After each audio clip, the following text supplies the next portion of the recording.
Hi friends, welcome to tanuswayamaduge. ಹಬ್ಬ ಇನ್ನೇನು ಶ್ರಾವಣ ಮಾಸ ಮುಗೀತು. ನಾನ್ ವೆಜ್ ಪ್ರಿಯರಿಗಂತೂ ಈ ಒಂದು ತಿಂಗಳು ವನವಾಸ ಅಂತ ಹೇಳ್ಬೋದು. ಇವಾಗ ತುಂಬಾ ಖುಷಿಯಾಗಿರುತ್ತೆ ನಾನ್ ವೆಜ್ ಪ್ರಿಯರಿಗೆಲ್ಲ. ಸೊ ಹಾಗೆ ನಮ್ಮ ಚಾನಲ್‌ನು ಕೂಡ ಇನ್ಮೇಲೆ ಒಳ್ಳೊಳ್ಳೆ ನಾನ್ ವೆಜ್ ರೆಸಿಪಿಗಳು ಅಪ್ಲೋಡ್ ಆಗ್ತಾ ಇರುತ್ತೆ. ರೆಗ್ಯುಲರ್ ಆಗಿ ವಿಡಿಯೋಸ್‌ನ ನೋಡಿ ಸಪೋರ್ಟ್ ಮಾಡಿ ಅಂತ ಕೇಳ್ಕೊಳ್ತೀನಿ. ಬನ್ನಿ ಇವತ್ತಿನ ದಿನ ಒಂದು ಸಿಂಪಲ್ ಆಗಿ ಕೋಳಿ ಮೊಟ್ಟೆಯಿಂದ ಶುರು ಮಾಡ್ಕೊಳ್ಳೋಣ ನಾನ್ ವೆಜ್ ಅನ್ನ ಮಾಡೋದನ್ನ.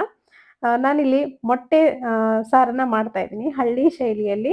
ಇದಕ್ಕೆ ನಾನು ಒಂದು 4 ಮೊಟ್ಟೆನ ಬೇಯಿಸ್ಕೊಂಡು ಇಟ್ಕೊಂಡಿದ್ದೀನಿ. ಈ ತರ ಕಟ್ ಮಾರ್ಕ್ ಅನ್ನ ಕೊಟ್ಕೊಳ್ತಾ ಇದ್ದೀನಿ. ಇದು ಆಪ್ಷನಲ್ಲು. ಬೇಕಿದ್ರೆ ನೀವು ಕಟ್ ಮಾರ್ಕ್ ಅನ್ನ ಕೊಟ್ಕೊಳ್ಳಿ. ಚೆನ್ನಾಗಿ ಮಸಾಲ ಹಿಡ್ಕೊಳ್ಳುತ್ತೆ. ಈ ತರ ಕಟ್ ಮಾರ್ಕ್ ಅನ್ನ ಹಾಕೊಂಡು ಇಟ್ಕೊಳ್ಳಿ ಸೈಡ್‌ಗೆ ಮೊಟ್ಟೆನ. ನೋಡಿ ನಾನು ಶ್ರಾವಣ ಮುಗಿದ್ಮೇಲೆ ಮೊದಲನೇ ನಾನ್ ವೆಜ್ ನಾನು ಮನೇಲಿ ಮಾಡ್ತಿರೋದನ್ನ ಶೇರ್ ಮಾಡ್ಕೊಳ್ಳೇಬೇಕು ಅಂತ ಮಾಡ್ಕೊಳ್ತಾ ಇದ್ದೀನಿ. ಇವಾಗ ಇದಕ್ಕೆ ಮಸಾಲೆ ರುಬ್ಕೊಳ್ಳೋಕೆ ನೋಡಿ ಒಂದು ತವಾ ಕಾಯಕ್ಕಿಟ್ಟಿದ್ದೀನಿ. ಒಂದು 2 ಇಂಚಿನಷ್ಟು ಚಕ್ಕೆ, ಒಂದು ಅರ್ಧ ಟೀ ಸ್ಪೂನ್ ಆಗುವಷ್ಟು ಮೆಣಸುಕಾಳು, ಹಾಗೆ ಒಂದು 3 ಲವಂಗನ್ನ ತಗೊಂಡಿದ್ದೀನಿ. ಇಷ್ಟು ಮಸಾಲ ಹಾಕಿದ್ರೆ ಸಾಕು. ನೋಡಿ ಇಲ್ಲಿ ಶಾಹಿ ಜೀರಾ ಹಾಕೊಳ್ತಾ ಇದ್ದೀನಿ. ಒಂದು ಅರ್ಧ ಟೀ ಸ್ಪೂನ್‌ಗಿಂತ ಕಡಿಮೆ ಶಾಹಿ ಜೀರಾ ಹಾಕೋಬೇಕು.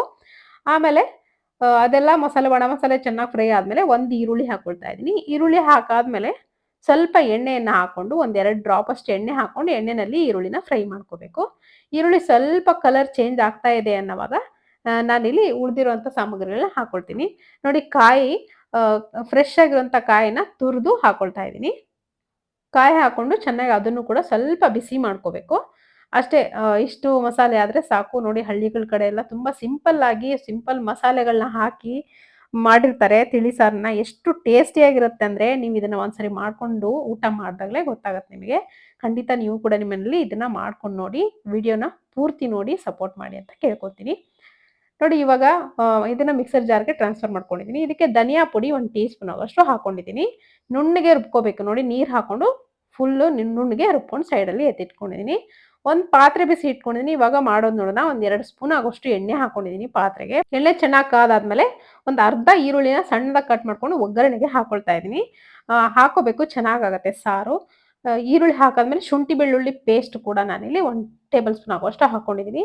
ನೀವು ಪೇಸ್ಟ್, ಶುಂಠಿ ಬೆಳ್ಳುಳ್ಳಿ ಪೇಸ್ಟ್ ಇಲ್ಲ ನಿಮ್ಮ ಹತ್ರ ಅಂದ್ರೆ ರುಬ್ಬೋದ್ರಲ್ಲಿ ಹುರಿತಿರ್ತೀವಲ್ಲ ಮಸಾಲ, ಅದ್ರಲ್ಲಿ ಶುಂಠಿ 1 ಇಂಚಿನಷ್ಟು, ಹಾಗೆ ಒಂದೂವರೆ ಗೆಡ್ಡೆ ಬೆಳ್ಳುಳ್ಳಿನ ಹಾಕೊಂಡು ಅದನ್ನು ಕೂಡ ಹುರ್ಕೊಂಡು ಮಿಕ್ಸರ್ ಜಾರ್‌ನಲ್ಲಿ ನುಣ್ಣಗೆ ಪೌಡರ್ ಮಾಡ್ಕೋಬೇಕು. ಇವಾಗ ನೋಡಿ ಒಂದು ಪಲಾವ್ ಎಲೆ ಕೂಡ ಹಾಕೊಂಡಿದ್ದೀನಿ. ಒಂದು ಅರ್ಧ ಕಟ್ ಮಾಡ್ಕೊಂಡು ಪಲಾವ್ ಎಲೆ ಹಾಕೊಂಡಿದ್ದೀನಿ. ಫ್ಲೇವರ್ ಚೆನ್ನಾಗಿರತ್ತೆ. ಇವಾಗ ಚೆನ್ನಾಗಿ ಫ್ರೈ ಆದ್ಮೇಲೆ ಸ್ವಲ್ಪ ಕಲರ್ ಚೇಂಜ್ ಆದ್ಮೇಲೆ ಈರುಳ್ಳಿನ ಟೊಮೆಟೊ ಹಾಕೊಂಡಿದ್ದೀನಿ. ಒಂದು 3 ಚಿಕ್ಕ ಗಾತ್ರದ ಟೊಮೆಟೊವನ್ನ ಹಾಕೊಂಡಿದ್ದೀನಿ. ಟೊಮೆಟೊ ಹಾಕೊಂಡು ಚೆನ್ನಾಗಿ ಮಿಕ್ಸ್ ಮಾಡ್ಕೊಳ್ತಾ ಫ್ರೈ ಮಾಡ್ಕೋಬೇಕು. ನೋಡಿ ಟೊಮೆಟೊ ಪೂರ್ತಿಯಾಗಿ ಮ್ಯಾಶ್ ಆಗೋವರೆಗೂ ಇಲ್ಲಿ ಫ್ರೈ ಮಾಡ್ಕೋಬೇಕಾಗತ್ತೆ. ಸ್ವಲ್ಪ ಉಪ್ಪನ್ನ ಸೇರಿಸ್ಕೋಬೇಕು. ಅವಾಗ ಬೇಗನೆ ಫ್ರೈ ಆಗತ್ತೆ ಟೊಮೆಟೊ. ನೋಡಿ ಹಣ್ಣಾಗಿರುವಂತ ಟೊಮೆಟೊ ಬಳಸಿರಂತೂ ಈ ಸಾರು ತುಂಬಾ ಚೆನ್ನಾಗಿರುತ್ತೆ. ನಿಮ್ಮ ಹತ್ರ ಟೊಮೆಟೊ ಇಲ್ಲ, ಜಾಸ್ತಿ ಒಂದೇ ಇದೆ ಅಂತ ಅನ್ನೋದಾದ್ರೆ ಒಂದು ಅರ್ಧ ನಿಂಬೆಹಣ್ಣು ಗಾತ್ರಷ್ಟು ಹುಣಸೆ ಹಣ್ಣನ್ನ ನೀರಲ್ಲಿ ನೆನೆಸಿ ಹುಣಸೆ ಹಣ್ಣಿನ ರಸ ಕೂಡ ಇದಕ್ಕೆ ಹಾಕೋಬಹುದು. ನೋಡಿ ಒಂದು ಅರ್ಧ ಟೀ ಸ್ಪೂನ್ ಅಷ್ಟು ಅರಿಶಿನ ಪುಡಿ, ಹಾಗೆ ಗರಂ ಮಸಾಲ ಹಾಕೊಂಡಿದ್ದೀನಿ. ಜೊತೆಗೆ ಅಚ್ಚ ಖಾರದ ಪುಡಿ, ಖಾರಕ್ಕೆ ಎಷ್ಟು ಬೇಕೋ ಅಷ್ಟು ನೋಡ್ಕೊಂಡು ಹಾಕೊಳ್ಳಿ. ಉಪ್ಪನ್ನು ಕೂಡ ಹಾಕದೆ ನೀವು ನೋಡಿರ್ಬೋದು. ರುಚಿಗೆ ಎಷ್ಟು ಬೇಕೋ ಅಷ್ಟು ನೋಡ್ಕೊಂಡು ಉಪ್ಪನ್ನ ಇವಾಗಲೇ ಸೇರಿಸ್ಕೊಂಡು ಚೆನ್ನಾಗಿ ಮಿಕ್ಸ್ ಮಾಡ್ಕೋಬೇಕು.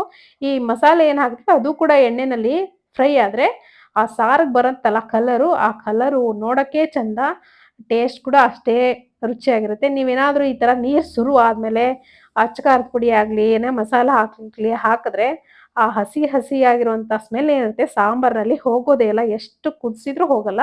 ಹಾಗಾಗಿ ಸ್ವಲ್ಪ ಎಣ್ಣೆನಲ್ಲಿ ಹಾಕೊಂಡು ಸ್ವಲ್ಪ ಬಾಡಿಸ್ಕೊಂಡು ಫ್ರೈ ಮಾಡ್ಕೊಂಡು ಅದಾದ್ಮೇಲೆ ನೀರಿನ ಅಂಶವನ್ನ ಸೇರಿಸ್ಕೋಬೇಕು. ಅಂದ್ರೆ ಮಸಾಲೆ ಕೂಡ ನಾನಿಲ್ಲಿ ಸೇರಿಸ್ದೆ, ನೀವು ನೋಡ್ತಿರ್ಬೋದು. ಸೇರಿಸ್ಕೊಂಡು ಒಂದು ಜಾರಷ್ಟು ನೀರು ಕೂಡ ಹಾಕದೆ, ಸ್ವಲ್ಪ ಕೊತ್ತಂಬರಿ ಸೊಪ್ಪು, ಹಾಗೆ ಒಂದೇ ಒಂದು ಚಿಟಿಕೆ ಅಷ್ಟು ಕಸೂರಿ ಮೇಥಿನ ಕ್ರಷ್ ಮಾಡ್ಕೊಂಡು ಹಾಕದೆ, ಚೆನ್ನಾಗಿ ಮಿಕ್ಸ್ ಮಾಡ್ಕೊಂಡು ಸಾರನ್ನ ತಿಳಿ ಎಷ್ಟು ಬೇಕೋ ಅಷ್ಟು ನೋಡ್ಕೊಂಡು ನೀರು ಸೇರಿಸ್ಕೊಂಡು ಮುಚ್ಚಿ ಒಂದು 2 ನಿಮಿಷ ಬಿಡಬೇಕು. ನೋಡಿ ಒಂದು 2 ನಿಮಿಷ ಚೆನ್ನಾಗಿ ಕುದೀತಾ ಇದೆ 2 ನಿಮಿಷದಿಂದ. ಇವಾಗ ಮುಚ್ಚಳ ತೆಗೆದು ತೋರಿಸ್ತಾ ಇದೀನಿ. ನೋಡ್ತಿರ್ಬೋದು ಯಾವ ರೀತಿ ಕಲರ್ ಬಂದಿದೆ. ಇನ್ನೂ ಚೆನ್ನಾಗಿ ಕಲರ್ ಬರುತ್ತೆ. ನೋಡಿ ಈ ತರ ಕುದೀತಾ ಇರುತ್ತಲ್ಲ, ಅವಾಗ ಮೀಡಿಯಂ ಫ್ಲೇಮ್ ಇಟ್ಕೊಂಡು 2 ಮೊಟ್ಟೆನ ಈ ತರ ಒಡೆದು ಹಾಕೊಳ್ತಾ ಇದ್ದೀನಿ ನಾನು. ನೋಡಿ 2 ಸ್ವಲ್ಪ ಗ್ಯಾಪ್ ಬಿಡಿ. ಗ್ಯಾಪ್ ಬಿಟ್ಟು ಮೊಟ್ಟೆ ಒಡೆದು ಹಾಕೊಳ್ಳಿ. ಇದನ್ನ ಯಾವುದೇ ರೀತಿ ಕಲ್ಕೋದು ಬೇಡ. ಯಾವುದೇ ರೀತಿ ಸ್ಪೂನನ್ನ ಬಳಸಬೇಡಿ. ಸ್ವಲ್ಪ ಹೊತ್ತು 1 ನಿಮಿಷ ಬಿಟ್ಬಿಡಿ. ಚೆನ್ನಾಗಿ ಫ್ರೈ ಆಗಬೇಕು. ಅದಾದ್ಮೇಲೆ ನೋಡಿ ಸ್ಪೂನಿಂದ ನಿಧಾನವಾಗಿ ತಿರುಗಿಸಿ ಹಾಕೋಬೇಕು. ನೋಡಿ ಈ ತರ ತಿರುಗಿಸಿ ಹಾಕೊಂಡ್ರೆ ಆಯ್ತು. 2 ಮೊಟ್ಟೆನ ಈ ತರ ನಾನು ಹಾಕೊಂಡಿದ್ದೀನಿ. ಮಿಕ್ಕಿರೋ 4 ಮೊಟ್ಟೆ ನಾನು ಬೇಯಿಸಿ ಏನು ಇಟ್ಕೊಂಡಿದ್ದೀನೋ ಅದನ್ನು ಕೂಡ ಇದ್ರ ಜೊತೆಗೆ ಸೇರಿಸ್ಕೊಂತೀನಿ. ತುಂಬಾ ಚೆನ್ನಾಗಿರುತ್ತೆ. ಈ ತರ ಒಂದ್ಸರಿ ಮಾಡಿ ನೋಡಿ. ಈ ಮೊಟ್ಟೆ ಸ್ವಲ್ಪ ಮೊಟ್ಟೆದ್ದೇ ಗ್ರೇವಿ ಬಿಟ್ಕೊಂಡಿರುತ್ತೆ. ನೀವು ಒಂದ್ಸರಿ ಮಾಡಿ ನೋಡ್ದಾಗ್ಲೇ ನಿಮಗೆ ಅನುಭವಕ್ಕೆ ಬರುತ್ತೆ, ಗೊತ್ತಾಗತ್ತೆ. ತುಂಬಾ ಚೆನ್ನಾಗಿರುತ್ತೆ. ಸಾಂಬಾರ್‌ನಲ್ಲಿ ಚಿಕ್ಕ ಚಿಕ್ಕ ಮೊಟ್ಟೆ ಪೀಸ್‌ಗಳು ನಿಮ್ಗೆ ನೋಡಕ್ ಸಿಗುತ್ತೆ. ತಿನ್ನುವಾಗ ಕೂಡ ತುಂಬಾ ಚೆನ್ನಾಗಿರುತ್ತೆ. ಇವಾಗ ಮೊಟ್ಟೆ ಕೂಡ ಹಾಕೊಂಡೆ ನಾನು. ಬೇಯಿಸಿರುವಂಥ 4 ಮೊಟ್ಟೆನೂ ಹಾಕೊಂಡು ನೋಡಿ ಲೈಟ್ ಹ್ಯಾಂಡಲ್ಲಿ ಚೆನ್ನಾಗಿ ಮಿಕ್ಸ್ ಮಾಡ್ಕೊಂಡು ನೋಡಿ ತೆಳು ನಿಮ್ಗೆ ಎಷ್ಟು ತೆಳು ಬೇಕೋ ಅಷ್ಟು ನೀರನ್ನ ಹಾಕೋಬೇಕು. ಪೂರ್ತಿ ತೆಳುವಾದ್ರೂ ಕೂಡ ಅಷ್ಟು ಚೆನ್ನಾಗಿರಲ್ಲ. ಸ್ವಲ್ಪ ಒಂದು ಹದದಲ್ಲಿ ನೀರನ್ನ ಸೇರಿಸ್ಕೊಂಡು ತೆಳು ಮಾಡ್ಕೊಳ್ಳಿ. ನಾನಿಲ್ಲಿ ಇಷ್ಟು ತೆಳುವಾಗಿ ಇಟ್ಕೊಂಡಿದ್ದೀನಿ. ಇವಾಗ ಸಖತ್ ಟೇಸ್ಟಿಯಾಗಿರುವಂಥ ಮೊಟ್ಟೆ ಸಾರು ರೆಡಿ ಆಗಿದೆ. ಚೆನ್ನಾಗಿ ಕುದ್ದಿದೆ ಸಾರು. ನೋಡಿ ರುಚಿ ರುಚಿಯಾದಂಥ ಹಳ್ಳಿ ಶೈಲಿಯ ಮೊಟ್ಟೆ ಸಾರು ಸೂಪರ್ ಆಗಿ ರೆಡಿ ಆಗಿದೆ. ಖಡಕ್ ರೊಟ್ಟಿ ಜೊತೆ ಬಿಸಿ ಬಿಸಿ ಜೋಳದ ರೊಟ್ಟಿ ಜೊತೆ ಸರ್ವ್ ಮಾಡಿದ್ರೆ ಸೂಪರ್ ಆಗಿರುತ್ತೆ. ಖಂಡಿತ ಈ ರೆಸಿಪಿ ನಿಮ್ಗೆ ಇಷ್ಟ ಆಗಿದೆ ಅನ್ಕೊಳ್ತೀನಿ. ಇಷ್ಟ ಆಗಿದ್ರೆ ಒಂದು ಲೈಕ್ ಮಾಡಿ, ಶೇರ್ ಮಾಡಿ, ಹಾಗೇನೆ ಸಬ್ಸ್ಕ್ರೈಬ್ ಮಾಡ್ಕೊಳ್ಳಿ. Thank you.